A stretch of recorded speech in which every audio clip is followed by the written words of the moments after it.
Set दूसरा इसका है 2024 का। क्या तुम्हें पहला प्रश्न है, लासा दिया गया है हमें दो संख्याओं का, कितना दिया गया है 12 और 21 का लासा दिया गया है 84। उसके बाद में इस संख्या का हमें क्या करना है, मासा ज्ञात करना है। तो मासा ज्ञात करने की वैसे और भी तरीका है, जब दो संख्याएं दी गई हो तो उसके लिए ऐसा करना, एक सूत्र है उससे लगा दीजिए। सूत्र होता है दो संख्याओं का गुणनफल, दो संख्याओं का गुणनफल बराबर में क्या होता है, लासा गुणे मासा। तो लासा और गुणे में क्या हो जाएगा, मासा हो जाएगा। तो यहाँ भाषा लिखी है दो संख्याओं का गुणनफल, तो इसमें हम दो संख्याओं की गुणा कराते जो है 12 और 21 है, तो इनका हमने गुणनफल लिख दिया। बराबर है तो बराबर लगा दिया। लासा की जगह हमें दिया गया है 84, तो लासा की जगह 84 रख देंगे। अब गुणे में मासा है तो मासा हमें ज्ञात करना है, तो मासा को ऐसे रहने देंगे। तो 12 से इसको काटेंगे तो 12 कितना हो जाएगा 84, और जब 7 से इसको काटेंगे तो 7 कितना हो जाएगा 21। तो मासा यानी बच गया कितना 3। तो सही करके लिख देंगे मासा बराबर, इसका आंसर कितना आ जाएगा 3। तो 3 जिस विकल्प में होगा वही हमारी सीट में टिक लगा देंगे।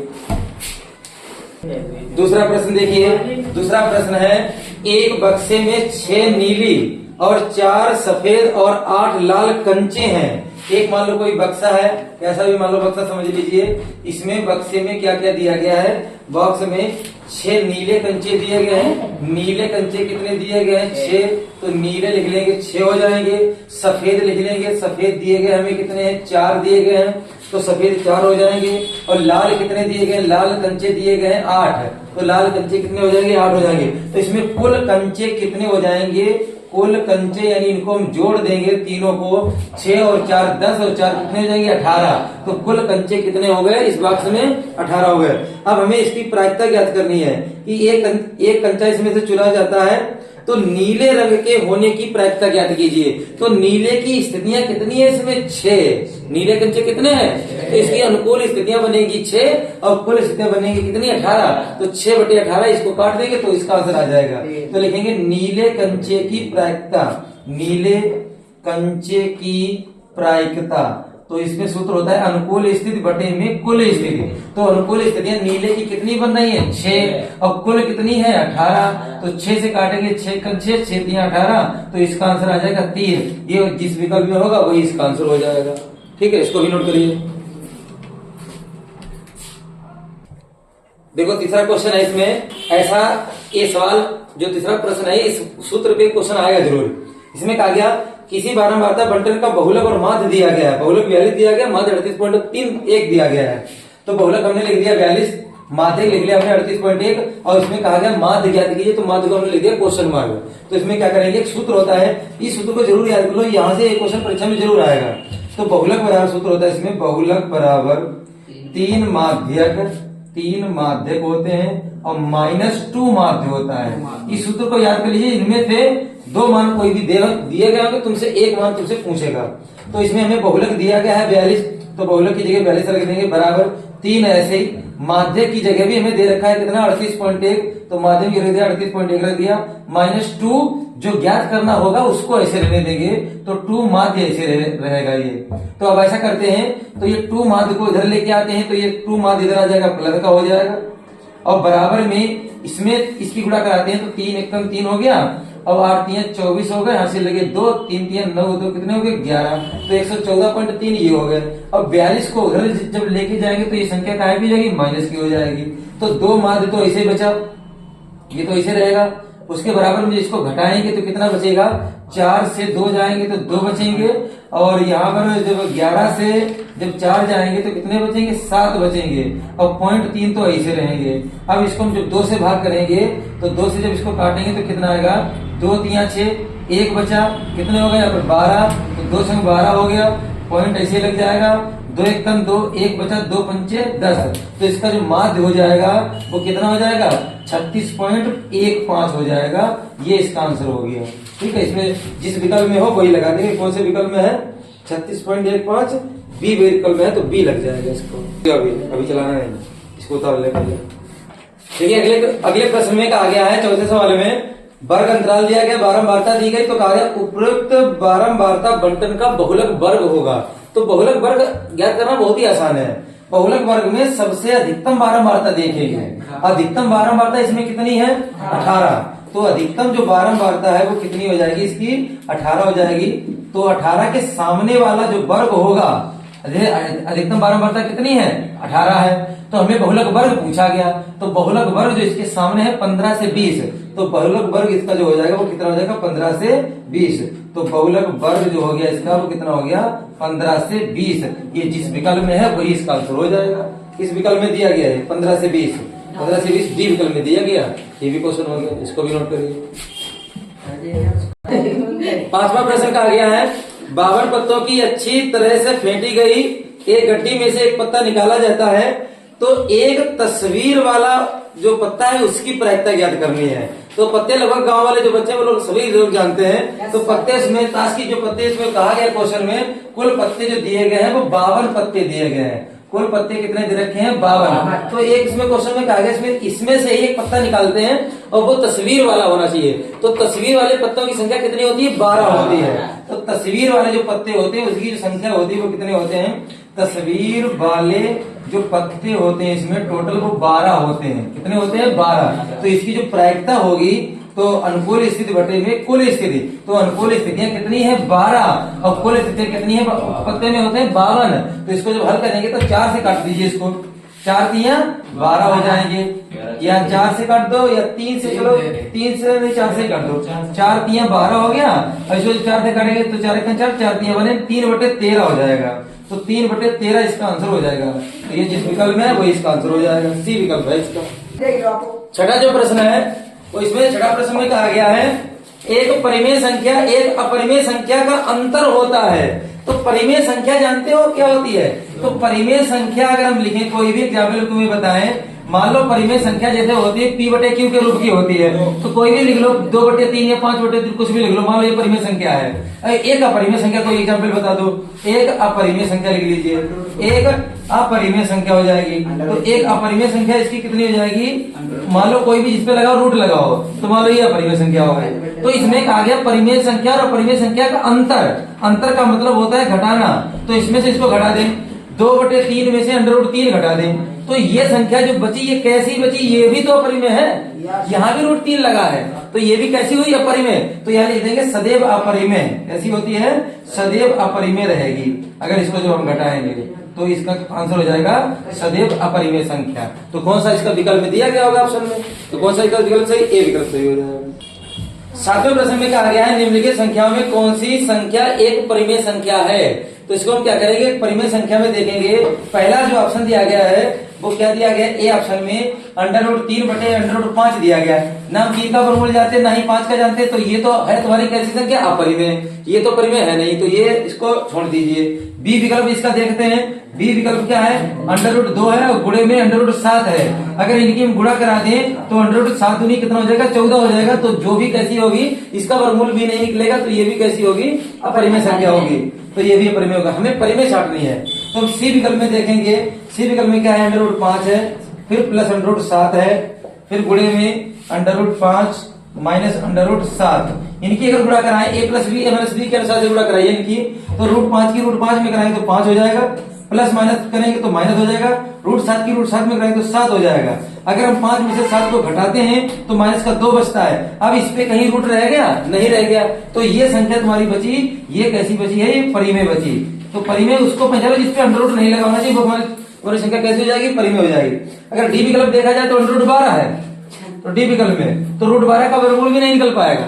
तो इसलिए ये तुम्हारी बाकी 3 जो संख्या है वो अपरिमेय है, और जो सी विकल्प है वो तुम्हारी कैसी संख्या है? परिमेय संख्या है। इसलिए इसका सी विकल्प सही हो जाएगा। नोट करिए। देखिए अगले सवाल में, 8वें सवाल में कहा गया बिंदुओं A, B और B, C के बीच की दूरी क्या की? ऐसा भी क्वेश्चन आएगा, दूरी वाला सूत्र लगा दीजिए। दूरी वाला सूत्र होता है D = √(x1 - x2) का होल स्क्वायर, x1 - x2 का whole square plus y1 - y2 का होल स्क्वायर। तो यहाँ पहले वाले बिंदु को x होता है, ये y होता है, इसमें भी ये वाला x, इसमें ये y होता है। पहला बिंदु होता है तो x1 y1, दूसरा बिंदु है तो x2 y2। अब सबके मान रख दो, बस आंसर आएगा। देखो √ ऐसे लगा लिया, फिर ये ब्रैकेट भी ऐसे ही। x1 है तो x1 का मान कितना है? a, माइनस है तो माइनस लगा देंगे। फिर क्या लिखा? x2, x2 की जगह पे कितना है b, तो यहाँ पर b लगा देंगे, ब्रैकेट बंद के होल स्क्वायर लगा तो होल स्क्वायर लगा देंगे। फिर आगे प्लस का है, फिर ब्रैकेट लगाया, फिर y1 का मान देखेंगे कितना है b, माइनस y2 का मान भी देखेंगे कितना है माइनस का a, और माइनस पहले से तो माइनस हो जाएगा प्लस का a होल स्क्वायर है तो होल स्क्वायर लगा देंगे।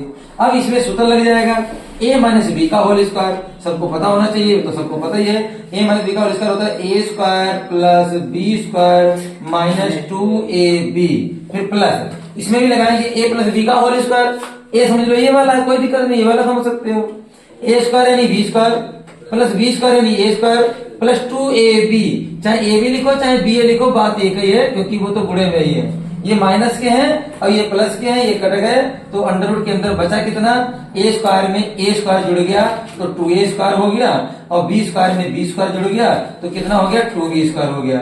बहुत ज्यादा इसमें हम कॉमन ले सकते हैं, देखो विकल्प में देख लो कौन सा आंसर, ऐसे आंसर दिया गया तो कॉमन मत लीजिए, इसका डी विकल्प सही है, इतना नोट करिए। अगले सवाल में कहा गया है द्विघात बहुपद 4x square minus 4x plus 1 के शून्यांकों का योगफल होगा, तो शून्यांकों का योगफल के द्विघात समीकरण के दो सूत्र होते हैं, एक शून्यकों का योगफल होता है, एक शून्यकों का गुणनफल होता है। तो यहाँ पर हमें से योगफल पूछा गया, तो शून्यकों का योगफल बराबर, शून्यकों का योगफल बराबर होता है माइनस x का गुणांक और बटे में होता है x स्क्वायर का गुणांक, ये सूत्र होता है। अब द्विघात समीकरण में माइनस b बटे a लिख देते हैं, शून्यकों में ऐसे लिखते हैं, लेकिन बात वही एक ही होती है, माइनस यहाँ क्या लिखा x का गुणांक, तो x का गुणांक यानी x के गुणे में कितने हैं माइनस के 4 हैं, तो माइनस के 4 लिखेंगे, बटे में x स्क्वायर का गुणांक, x स्क्वायर के गुणे में कितने हैं 4 है तो 4 लिखेंगे, और ये माइनस माइनस हो जाएगा प्लस, 4 से 4 कट जाएगा तो 1, तो इसका प्लस का 1 इसका आंसर हो जाएगा, तो 1 इस विकल्प सही, पहले विकल्प सही, तो इसका पहला आंसर हो जाएगा। देखो अगले सवाल में कहा गया रेखीय समीकरणों के एक युग्म दिया गया, दो समीकरण दिए गए, इनको हलों की संख्या पूछी गई, इनको हल करेंगे तो कितने उत्तर आएंगे उसको हम हल करते हैं। तो एक समीकरण x माइनस वाई बराबर में कितना 8, दूसरी समीकरण है 2x माइनस 2y बराबर में 16, समीकरण 2 है, इनको हम चलो हल कर लेते हैं, विलोपन भी हल कर लेते हैं। ऐसा करते हैं यहाँ से 2 से अगर गुणा करते हैं तो इसमें हो जाएगा 2x, अगर इसमें 2 से गुणा करेंगे y में तो यहाँ हो जाएगा 2y, अगर इसमें 8 में 2 से गुणा करेंगे कितना हो जाएगा 16। अब इसको घटा दें, ये तो सब कट जाएंगे, ये भी माइनस, ये प्लस, ये माइनस, 2y से 2y भी कट गया, 2x से 2x भी कट गया, 16 से 16 भी कट गया, ना ही x का उत्तर आया ना ही y का उत्तर आया, कोई हल आया ही नहीं, तो इसमें लिख देंगे कोई नहीं है, यानी कोई हल नहीं है, इसका आंसर कोई नहीं होगा, तो ये कोई नहीं ऑप्शन में बी में दिया गया है, तो कोई नहीं है, यानी बी इसका विकल्प सही हो जाएगा। अगले सवाल में कहा गया है 11वें सवाल में, यदि समीकरण दी गई है एक्स स्क्वायर माइनस के एक्स माइनस 8 बराबर 0 का एक मूल 2 दिया गया, तो के का मान ज्ञात कीजिए। ऐसे भी क्वेश्चन परीक्षा में आएंगे, तो एक मूल दे रखा हो कभी भी इसी समीकरण का हो, अगर उसका मूल दे रखा हो तो वही x की जगह पर रख दिया जाता है, बाकी जो भी अक्षर होता है उसमें के हो, यम हो, लेमडा हो, उसका मान ज्ञात कर लिया जाता है।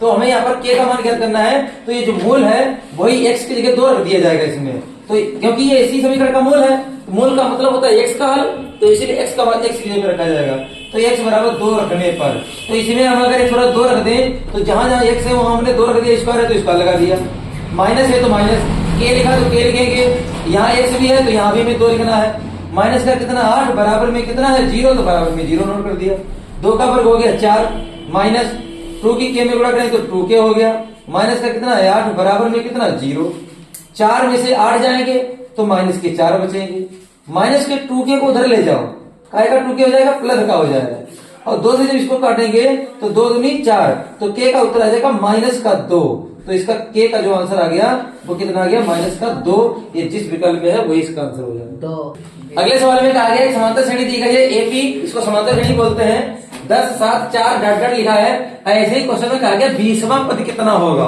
20वां पद, ये पहला पद है, दूसरा, तीसरा, चौथा, ऐसे 3-3 घट रहे हैं, सब में 3-3 घटाते चले जाओ तो 20वां पद कितना आएगा वो तुम्हें ज्ञात करना है, उसके लिए सूत्र है बहुत आसानी से, तो इसको हम कहते हैं प्रथम पद, प्रथम पद को लिखते हैं ए से, तो प्रथम पद ए बराबर कितना है 10, उसके बाद में सार्वंतर होता है, अंतर कितने कितने का है, सार्वंतर को लिखते हैं डी से, तो डी का मान दूसरे पद से पहले पद को घटाया जाता है, तो 7 में से 10 घटा दो, माइनस के कितने बचे 3, तो सार्वंतर कितना हो गया डी, मतलब 3 हो गया माइनस का। अब 20वां पद चाहिए, तो 20वां पद के लिए तुम्हें एक बात बता देते हैं, एक सूत्र होता है 90 पद का, तो एन बराबर सूत्र होता है ए प्लस एन माइनस 1 इंटू में डी, अगर 20वां पद चाहिए तो एन की जगह 20 रख दो, और जो भी पद चाहिए बस उसमें तुम n की जगह वही रख दो, और यहाँ पे वही मान एक घट के आ जाता है। जैसे तुम यहाँ 20 रखोगे तो 20 में से एक घट जाएगा तो कितना बचेगा 19d। तो 20वें पद का सूत्र डायरेक्ट लगाइए, तो a20 बराबर a प्लस 19d लगाइए डायरेक्टली, ठीक है। ये कोई जरूरी नहीं तुम लिखोगे इस सूत्र को, तुम वहां से अपना ध्यान रखना क्योंकि सूत्र में n-1 होता है, कम हो जाता है।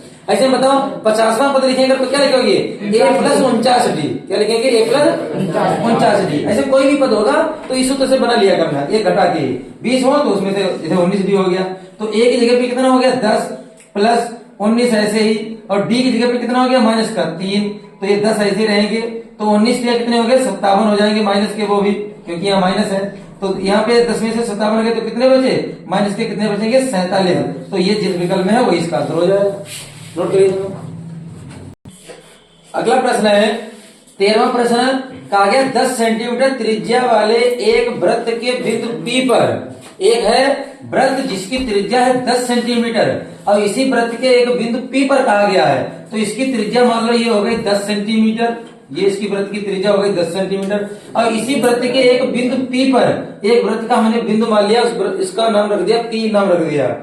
उसके आगे P पर स्पर्श रेखा PQ, स्पर्श रेखा इस पर खींचेंगे तो PQ खींचेंगे, मान लो ऐसे कोई स्पर्श रेखा हो गई, ये एक स्पर्श रेखा हो गई PQ, यहाँ पर कोई नाम Q दे देंगे, तो ये मान लो नाम इसको हमने Q दे दिया, PQ स्पर्श रेखा हो गई। उसके बाद में केंद्र O से जाने वाले एक रेखा से एक बिंदु Q पर इस प्रकार मिलती है कि OQ बराबर 12, तो OQ बराबर 12 यानी इस लाइन को अगर ऐसे मिला दें तो OQ बराबर कितना हो जाएगा 12 सेंटीमीटर हो जाएगा। फिर इस क्वेश्चन में कहा गया कि PQ की लंबाई ज्ञात करनी है, यानी स्पर्श रेखा की लंबाई ज्ञात करनी है, तो स्पर्श रेखा और वृत्त की त्रिज्या परस्पर लंब होती है, यानी ये 90 डिग्री का कोण बनाएगी, तो ये एक समकोण त्रिभुज बन जाएगा। और समकोण त्रिभुज की अगर दो भुजाएं पता होती है तो पाइथागोरस का प्रमेय लगा दीजिए, तो ये समकोण त्रिभुज में लगा दीजिए। कण का स्क्वायर 90 के सामने वाली कण होती है, तो ये वाली भुजा हो जाएगी कण। अब लंब आधार तुम इसमें से किसी को मान लो, ये लंब मान लो, ये आधार मान लो, क्योंकि वो तो प्लस ही होता है, तो लगाएंगे OQ स्क्वायर बराबर में OP स्क्वायर और प्लस में PQ स्क्वायर। तुम्हें कण को पहले ही लिखना है, जो कण है 90 के सामने वाला है उसको पहले लिखोगे। OQ का मान कितना है 12 का स्क्वायर, OP का मान कितना है 10 का स्क्वायर और प्लस PQ का मान हमें ज्ञात करना है क्वेश्चन में।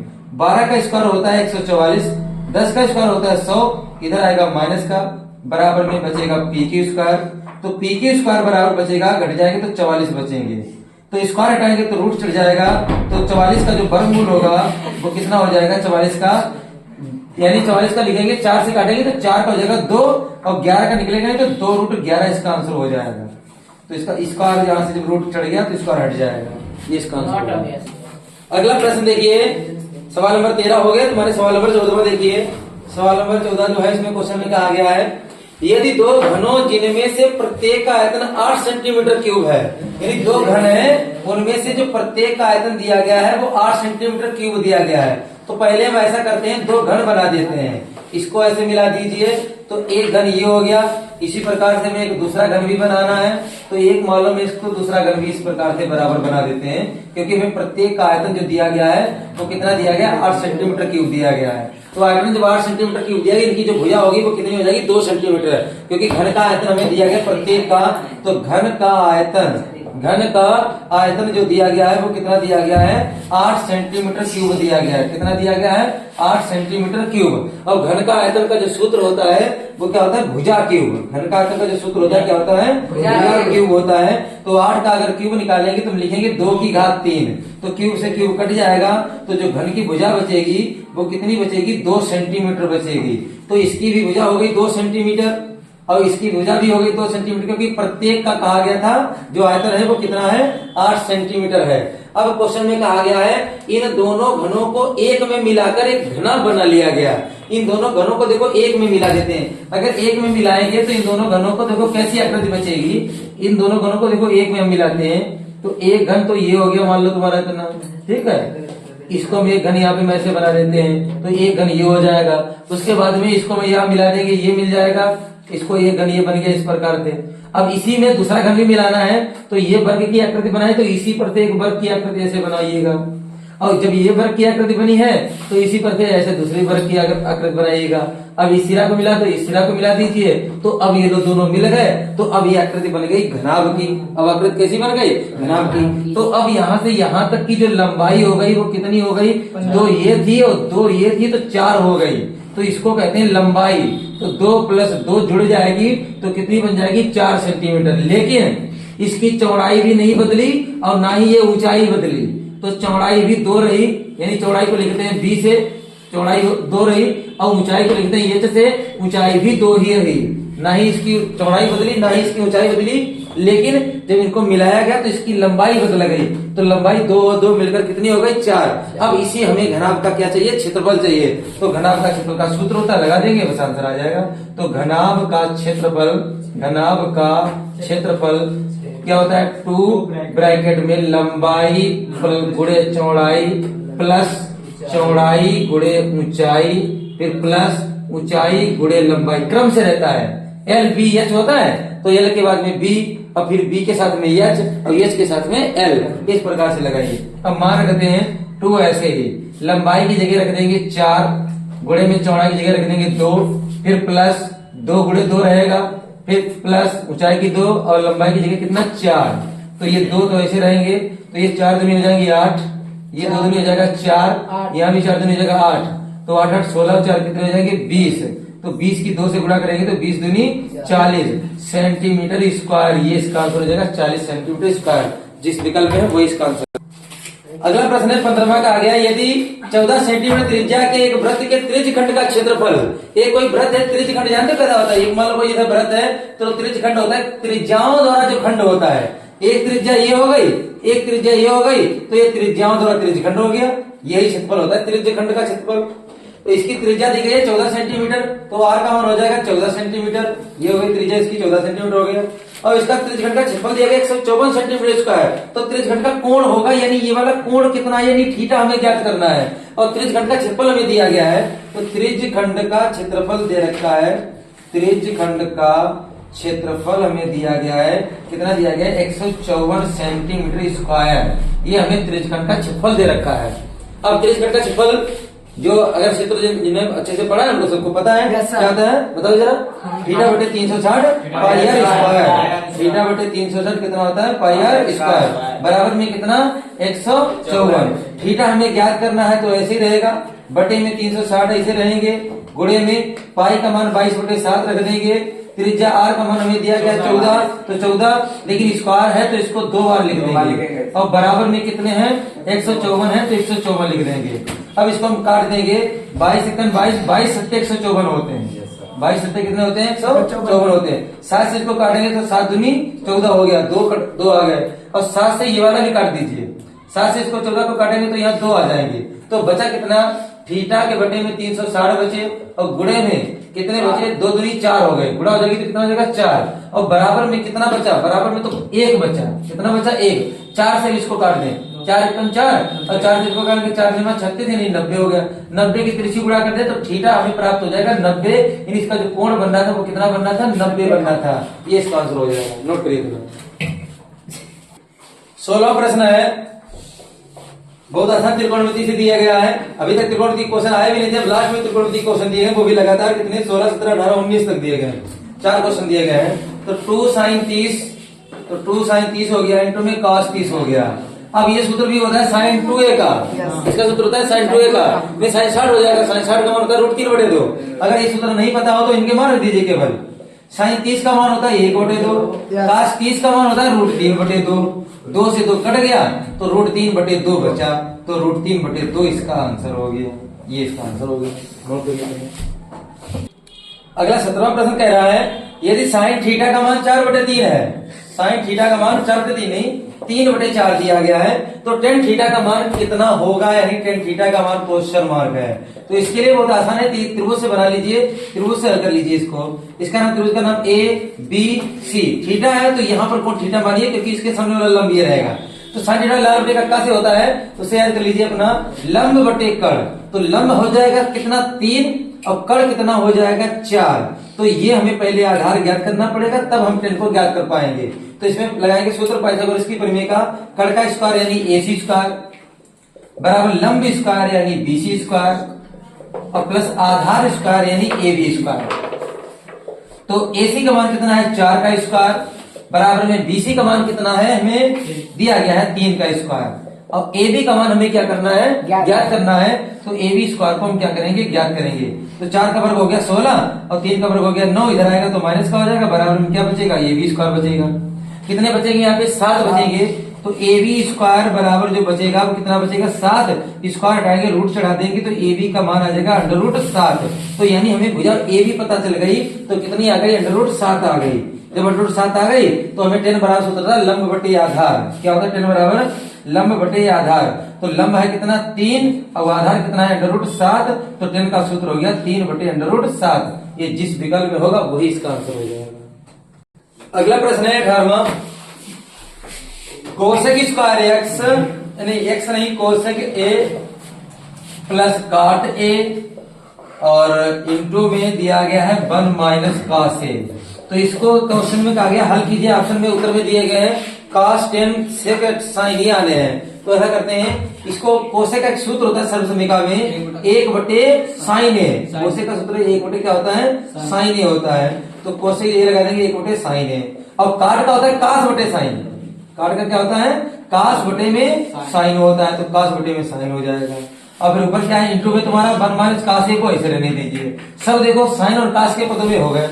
साइन साइन का एलसीएम लेंगे तो साइन साइन का एलसीएम साइन ए हो जाएगा। तो जब नीचे एलसीएम सेम होता है तो ऊपर वाला 1 प्लस कास ए सेम ये भी हो जाएगा। तो 1 प्लस कास ए हो जाएगा यहाँ पर। उसके बाद में फिर इंटू में 1 माइनस कास ए तो पहले से ही लिखा हुआ है तो 1 माइनस कास ए पहले से लिखा हो जाएगा। अब ऊपर ऊपर की गुणा हो जाएगी a plus b a minus के रूप बी के रूप में है तो गुणा कराओ 1 1 1 प्लस माइनस माइनस कास कास में होगी तो कास स्क्वायर ए और बटे में क्या बचा साइन ए। अब तुम लोग जानते हो ये 1 माइनस कास का थीटा होता है sine square theta. 1 minus cos का थीटा क्या होता है साइन स्क्वायर थीटा और बटे में कितना है साइन ए है।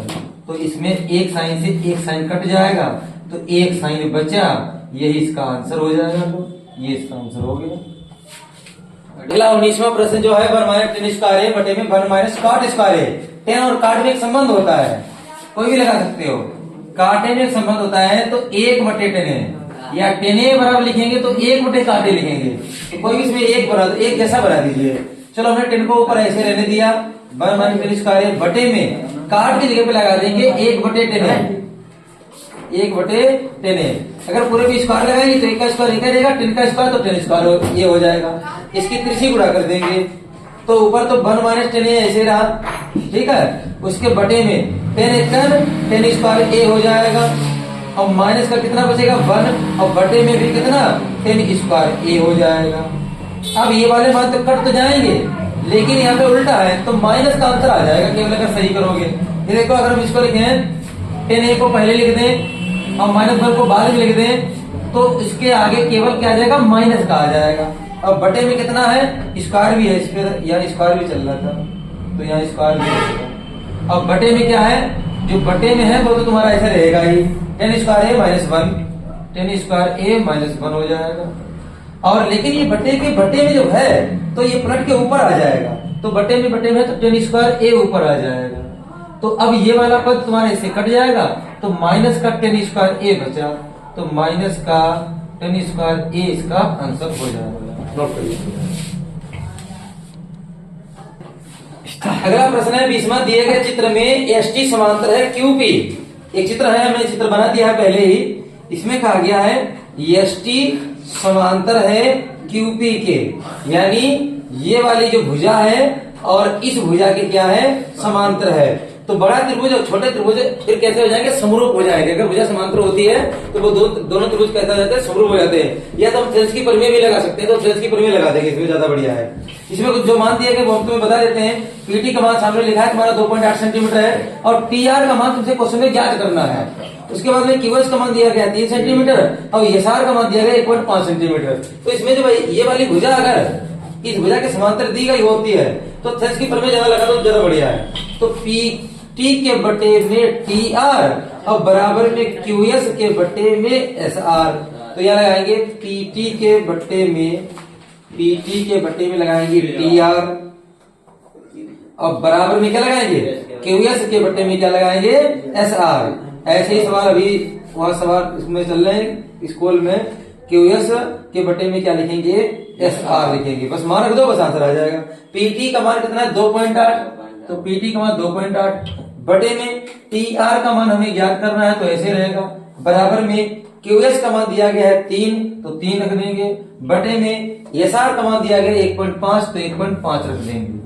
अब हम क्या करेंगे, इसमें पॉइंट हटाएंगे तो यहाँ 0 बढ़ाएंगे और 2 15 से काट देंगे, 15 दूनी 30, और 2 से इसको काटेंगे, 2 1 2, 2 चक्कू 8 यानी 1.4 बचेगा। तो TR बराबर 1.4, तो TR कितना आ जाएगा, 1.4 सेंटीमीटर। ये इसका आंसर हो जाएगा। ये हमारे 20 प्रश्न हो गए विकल्प वाले। तो ठीक है, इस वीडियो में तुम्हारे 20 ही प्रश्न रखते हैं, बाकी जो अगले वीडियो में है वो 2-2 नंबर वाले क्वेश्चन होंगे।